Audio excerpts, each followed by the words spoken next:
Selamat datang di mata kuliah Ilmu Kesehatan Dasar bidang kimia.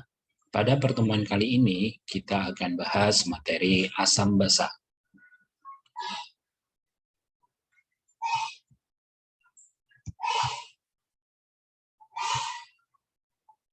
Kita mulai dari definisi asam basa. Asam atau basa merujuk pada sifat yang dikeluarkan oleh suatu zat. Jika asam adalah sifat yang dikeluarkan oleh zat-zat yang berasal dari buah maupun makanan terasa masam. Sementara basa adalah sifat yang berkebalikan dengan sifat larutan asam, yakni terasa licin di kulit dan berasa agak pahit. Ada beberapa contoh dari senyawa asam basa yang kita temui dalam kehidupan sehari-hari. Contoh dari senyawa asam seperti asam askorbat atau vitamin C, asam sitrat atau sitrun, asam asetat atau cuka, asam klorida yang terdapat dalam pembersih lantai dan dalam asam dalam lambung, asam laktat pada yogurt, asam fosfat pada pupuk, asam sulfat pada aki mobil. Sementara contoh dari senyawa basa seperti amonium hidroksida yang terdapat pada pupuk dan bahan pembersih kaca, kalsium hidroksida, air kapur atau cat tembok, magnesium hidroksida dalam obat antacid, natrium hidroksida dalam sabun dan pembersih. Ada beberapa teori yang digunakan untuk menjelaskan tentang asam basa. Yang pertama, kita bahas dulu tentang teori asam basa menurut Arrhenius. Arrhenius berpendapat bahwa dalam air, larutan asam dan basa akan mengalami penguraian atau ionisasi menjadi ion-ionnya. Ion sendiri adalah atom yang bermuatan. Yang bermuatan positif kita sering sebut sebagai kation, sedangkan yang bermuatan negatif kita sebut sebagai anion, di mana asam merupakan zat yang di dalam air dapat melepaskan ion hidrogen, sementara basa merupakan zat yang di dalam air dapat melepaskan ion hidroksida. Kita lihat di persamaan reaksi berikut, di mana asam HCl di dalam larutannya akan terionisasi atau terurai menjadi ion H+ dan Cl-. Kemudian contoh senyawa basa yaitu NaOH, dia akan terdisosiasi atau terionisasi menjadi Na+ dan OH-. Teori asam basa berikutnya adalah teori asam basa menurut Bronsted dan Lowry. Mereka menyatakan bahwa reaksi asam basa melibatkan transfer proton. Asam atau donor proton merupakan senyawa yang dapat memberikan proton kepada basa, sementara basa adalah akseptor proton, merupakan senyawa yang dapat menerima proton atau H+ dari asam. Kita lihat pada persamaan reaksi berikut, di mana HCl yang merupakan asam akan memberikan atau mendonorkan protonnya kepada NH3 yang merupakan basa atau yang menerima akseptor ion H+. Selanjutnya, teori asam basa menurut Lewis. Teori ini lebih umum daripada teori Arrhenius dan Bronsted-Lowry, di mana asam Lewis adalah senyawa akseptor pasangan elektron dari atom lain untuk membentuk ikatan baru, sedangkan basa Lewis adalah senyawa pendonor pasangan elektron untuk membentuk ikatan baru. Coba perhatikan contoh persamaan reaksinya.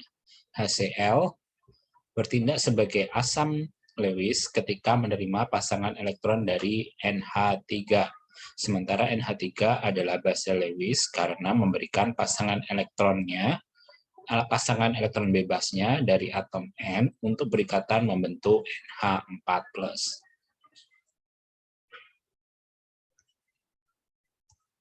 Berikutnya kita bahas mengenai asam kuat dan asam lemah. Disebut asam kuat bila dia sepenuhnya terionisasi menjadi ion-ionnya, misalnya HCl. Di dalam larutannya, maka dalam larutannya terdapat ion H+, Cl-, dan molekul air tentunya. Maka konsentrasi H+ sama dengan konsentrasi dari HCl, sehingga untuk asam kuat konsentrasi H+ sama dengan konsentrasi asamnya. Sementara untuk asam lemah di dalam larutannya tidak terionisasi sempurna atau terionisasi sebagian. Misalnya, saya punya larutan asam asetat CH3COH dalam beker gelas, maka dalam beker gelas tersebut terdapat ion H+, ion CH3COO-, sisa asam yaitu CH3COH, dan molekul air. Karena masih ada sisa asam, maka konsentrasi H+ tidak sama dengan konsentrasi dari asam asetat. Sehingga untuk asam lemah, konsentrasi H+ dihitung dengan melihat ketetapan asam lemahnya. Jadi, untuk menghitungnya, digunakan rumus konsentrasi H+ sama dengan akar dari Ka dikalikan konsentrasi asamnya. Selain itu, derajat ionisasi suatu asam lemah juga dapat dihitung dari akar dari ketetapan asam lemah dibagi konsentrasi asam lemah. Berikutnya kita bahas mengenai basa kuat dan basa lemah. Disebut basa kuat bila dia sepenuhnya terionisasi menjadi ion-ionnya. Misalnya NaOH akan terionisasi menjadi Na+ dan OH-. Jadi misal ada larutan NaOH dalam beker gelas, maka dalam beker gelas tersebut terdapat ion Na+, OH- dan molekul air. Maka konsentrasi OH- sama dengan konsentrasi dari NaOH, sehingga untuk basa kuat, konsentrasi OH- sama dengan konsentrasi basanya. Sementara untuk basa lemah, di dalam larutannya tidak terionisasi sempurna atau terionisasi sebagian. Misalnya ada larutan amonia NH4OH dalam beker gelas, maka dalam beker gelas tersebut terdapat ion NH4+, OH- sisa basa yaitu amonia NH4OH, dan molekul air. Karena masih ada sisa basa, maka konsentrasi OH- tidak sama dengan konsentrasi NH4OH. Sehingga untuk basa lemah, konsentrasi OH- dihitung dengan melihat ketetapan basa lemahnya. Jadi untuk menghitungnya digunakan rumus konsentrasi OH- sama dengan akar dari ketetapan basa lemah dikalikan dengan konsentrasi basanya. Selain itu, derajat ionisasi suatu basa lemah juga dapat dihitung dari akar dari tetapan basa lemah dibagi konsentrasi basa lemah. Berikutnya pembahasan tentang pH. pH digunakan untuk menunjukkan kekuatan keasaman suatu larutan, di mana pH tergantung dengan konsentrasi H+ dalam larutannya. Jadi, pH menunjukkan konsentrasi dari ion H+ dari suatu larutan. pH digunakan untuk memudahkan penyebutan jumlah ion H+ dalam larutan. Tentunya kurang efektif misal disuruh menyebutkan konsentrasi ion H+ dalam larutan HCl 10⁻⁵ molar, maka konsentrasi dari H+ adalah 0,00001, sehingga kurang efektif. Apabila kita menyebutkan menggunakan pH, maka pH dari HCl 10⁻⁵ molar adalah 5. Sementara untuk pH dari larutan basa dihitung sama dengan 14 dikurangi logaritma konsentrasi dari OH-. Kita masuk ke contoh perhitungan pH asam. Misalnya, tentukan derajat keasaman atau pH dari HCl 0,01 molar. Untuk menjawabnya, kita cari informasi dulu bahwa HCl merupakan asam kuat, sehingga langsung di dalam benak kita bahwa HCl akan terionisasi sempurna menjadi H+ dan Cl-, sehingga konsentrasi H+ sama dengan konsentrasi dari HCl, yaitu 0,01 molar. Maka pH-nya dapat langsung kita hitung menggunakan rumus pH sama dengan min log konsentrasi H+ atau min log 10⁻², sehingga kita peroleh pH dari larutan HCl 0,01 molar adalah 2. Berikutnya, contoh latihan soal, misal tentukan derajat keasaman atau pH dari asam asetat 0,1 molar dengan ketetapan asam lemahnya yaitu 10⁻⁵.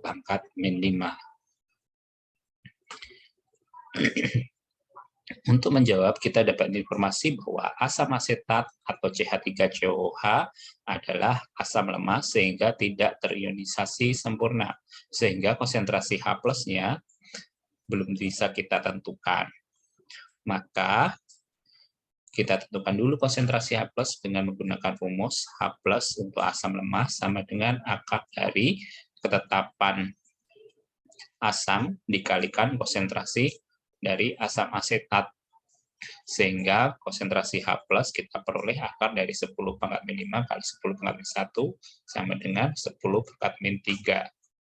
Sehingga pH diperoleh min log H, konsentrasi dari H+, atau min log dari 10⁻⁻3 sama dengan 3. Berikutnya, tentukan derajat keasaman pH dari CaOH 0,01 molar.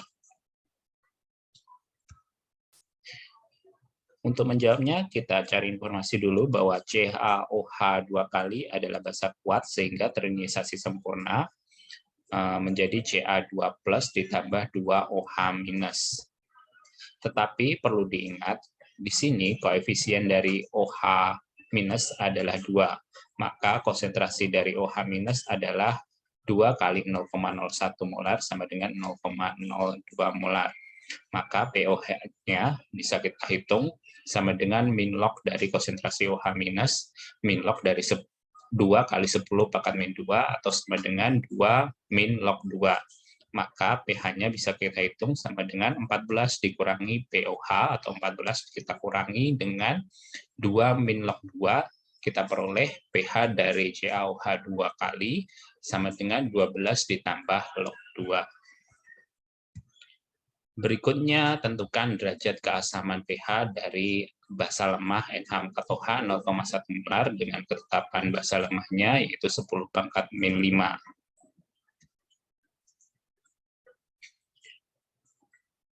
Untuk menjawabnya, kita dapat informasi bahwa amonia adalah basa lemah sehingga tidak terionisasi sempurna, sehingga konsentrasi OH tidak sama dengan konsentrasi dari NH4OH. Maka kita tentukan dulu konsentrasi OH dengan menggunakan rumus konsentrasi OH- sama dengan akar dari ketetapan basa dikalikan konsentrasi basa lemahnya.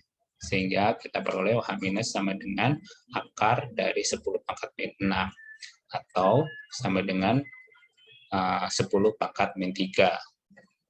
Untuk pH-nya kita hitung sama dengan min log dari konsentrasi OH-nya atau min log dari 10⁻⁻3 sama dengan 3. Maka pH dari larutan amonia adalah 14 dikurangi pOH atau 14 dikurangi 3 sama dengan 11. Berikutnya mengenai indikator sebagai uji awal atau identifikasi untuk mengetahui larutan itu bersifat asam atau basa. Indikator dapat berupa zat yang dapat memberikan perubahan warna yang berbeda dalam larutan bersifat asam maupun basa. Ada beberapa indikator asam atau basa seperti lakmus, metil jingga, metil merah, kemudian bromtimol biru atau BTB, kemudian PP atau fenolftalin, yang masing-masing memiliki trayek pH dan perubahan warna yang berbeda. Sementara untuk indikator yang bisa digunakan untuk trayek pH yang lebih luas, yaitu antara nilai 1 sampai dengan 14, yaitu digunakan indikator universal. Sehingga kita dapat gunakan untuk mengukur pH dari larutan asam atau basa. Terakhir, implementasi topik asam basa dalam bidang kesehatan. Salah satu contohnya adalah prinsip reaksi asam dan basa. Dapat dimanfaatkan untuk mengobati penyakit MAH atau asam lambung. Penyakit MAH dapat diatasi dengan mengurangi kelebihan produksi asam lambung, yaitu kelebihan asam klorida dengan menggunakan obat MAH yang merupakan senyawa basa untuk menetralisir asam lambung dapat berupa magnesium hidroksida maupun aluminium hidroksida. Demikian tadi materi yang saya sampaikan tentang asam basa pada mata kuliah Ilmu Kesehatan Dasar. Saya akhiri, terima kasih atas perhatiannya, sampai jumpa di pertemuan selanjutnya.